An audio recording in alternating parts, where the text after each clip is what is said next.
Good morning. It's a beautiful morning in Chamberlain, South Dakota. And next to me is a sign that says Priest of the Sacred Heart, which identifies them as a continuance of carrying on the mission of Jesus Christ, His love on the cross, ministering to the poor, and being prophets of love and servants of reconciliation. And in 1927, which has been 94 years, the Priest of the Sacred Heart founded St. Joseph's Indian School, which is where we are at right now. And on this day, I'm proud to say that I recently have come here to carry on this torch, I guess you can say, as the chaplain of St. Joseph's Indian School, and being a member of the Priest of the Sacred Heart, and chaplain of the spiritual director of the St. Joseph's Development Office. And so, my name is Father Gregory Schill. I am 45 years old. I have been a Catholic priest for 10 years, which I have a very hard time believing, because not only did I get ordained 10 years ago, and it feels like that was yesterday, but the time I entered formation as a seminary in 2003, 18 years ago in Chicago, that feels like yesterday too. So I am just taken back in some ways at just how fast time goes by, but how these last 18 years of being affiliated with the Priest of the Sacred Heart and being an ordained priest over the last 10 years have made an impression and impacted my life.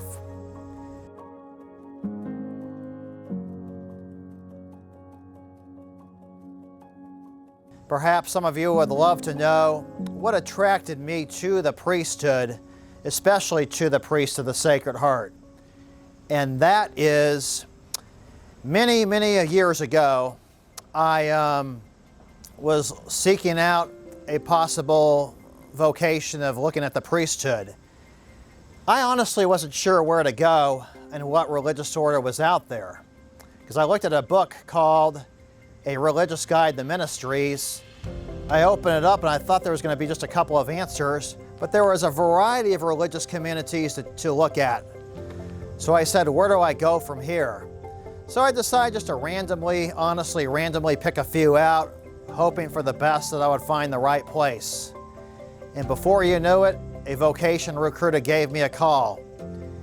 And he so happened to be several years later, not my predecessor, but the predecessor before me here at St. Joseph's Indian School, a man by the name of Brother Benedict Humpher, who passed away on December 31st, 2017.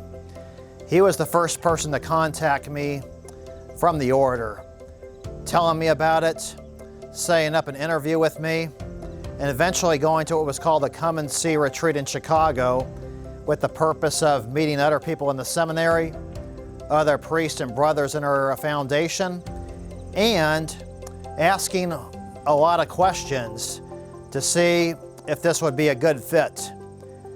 I have to admit they left me a good impression, but I also have to admit I was still not sure if this was the right way, because after all, it's hard to learn a lot in just 3 days about the entirety of a community.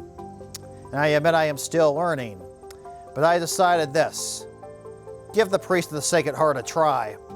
And so I did.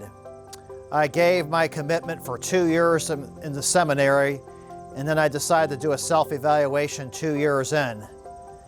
And I said to myself, I'm applying for our novitiate, which is where we learn more about our community, more about the charism of our founder, Father Leo DeHone. And from there on, I said, I believe this is going to be for me. And so I continue on in formation for the next 5 years, getting my master's degree and pursuing final vows, ordinations to the office of deacon, and eventually ordination to the priesthood, which happened on the date of the 21st of May, 2011. A date I will never forget, a time to go home to my home parish in Helotes, Texas, where I was ordained in front of many of my fellow members of the SCJ community, as well as parishioners I knew from growing up in Texas. one of the proudest moments of my life. But that was not the end, my friends. That was the only beginning of a new journey which would take me from studies to work. And has it ever been work?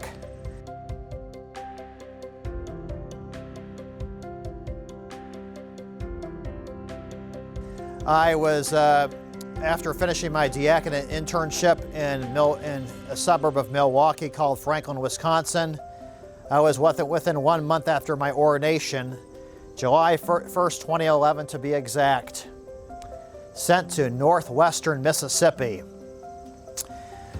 And I was assigned at that time to 4 parishes. In 2012, that became 5 parishes.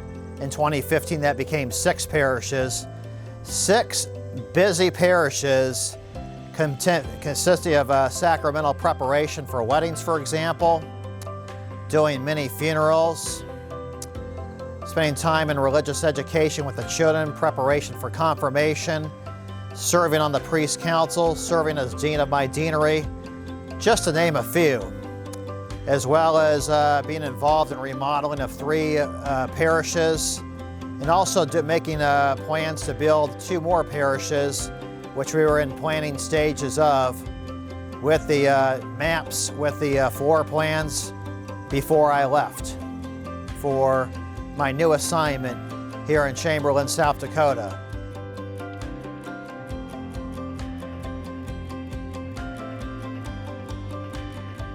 So I was very blessed in those 10 years there.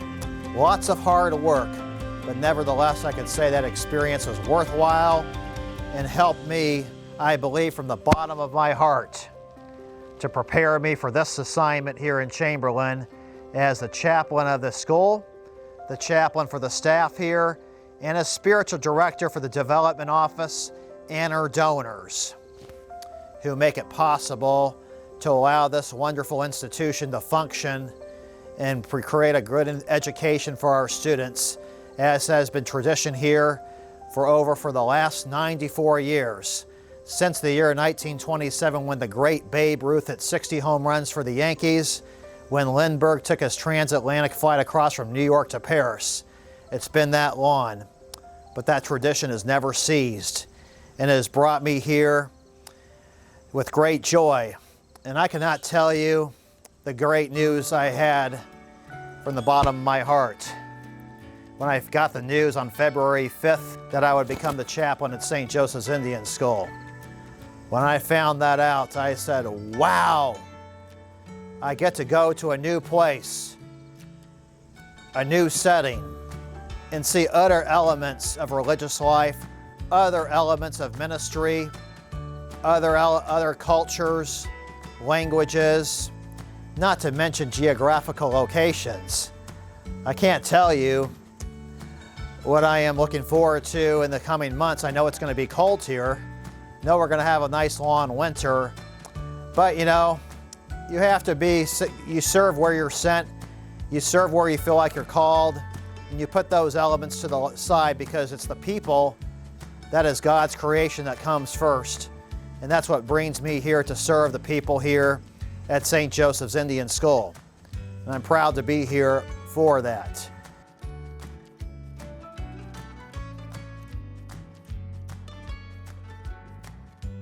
And my reaction is the same it was when I first heard this question relayed to me, and that is, this is a tough one to answer because there are so many wonderful things about this campus, from the beautiful museum and the water fountain in front of it, to the wonderful landscape, the scenery of looking at the Missouri River from the campus,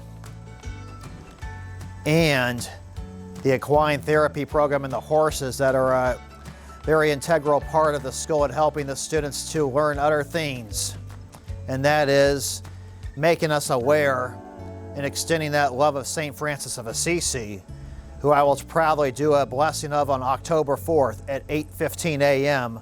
of animals. Horses, dogs, and whatever animals are brought to the campus. When I was in Mississippi last year, I blessed an iguana.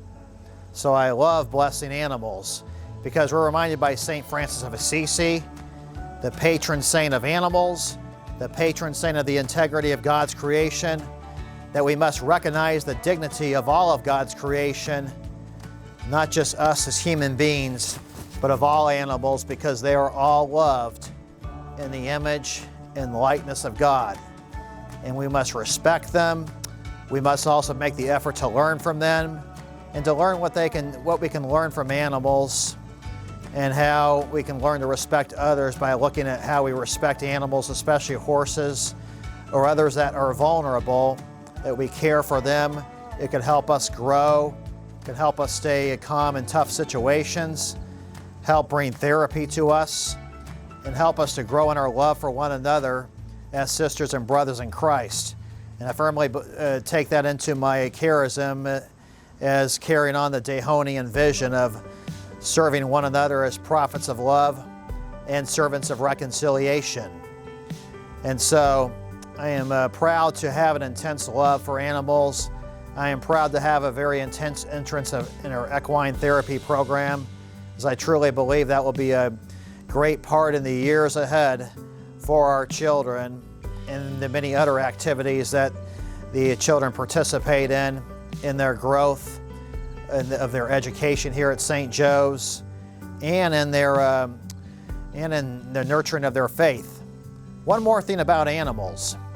In 2017, it was August, a very hot day. When I was in Mississippi, I was riding on the bus from Sacred Heart School from South Haven, Mississippi. I believe we had 6 buses chartered, and we took a long ride to Nashville Zoo, 4 hours away from where we were.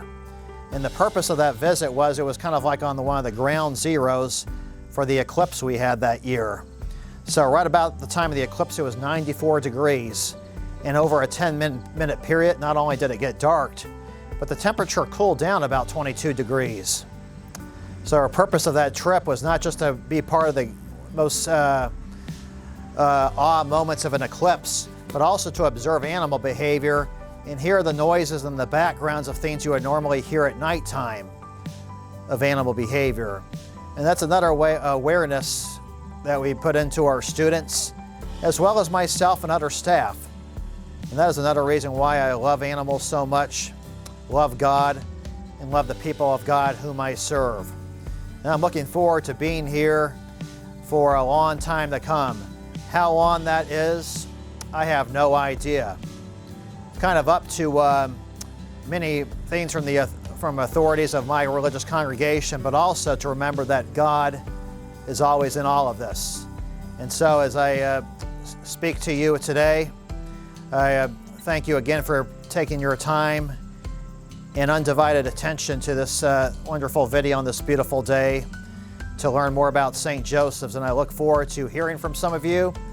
I look forward to responding to any questions you may have. And may the God bless all of you. Thank you.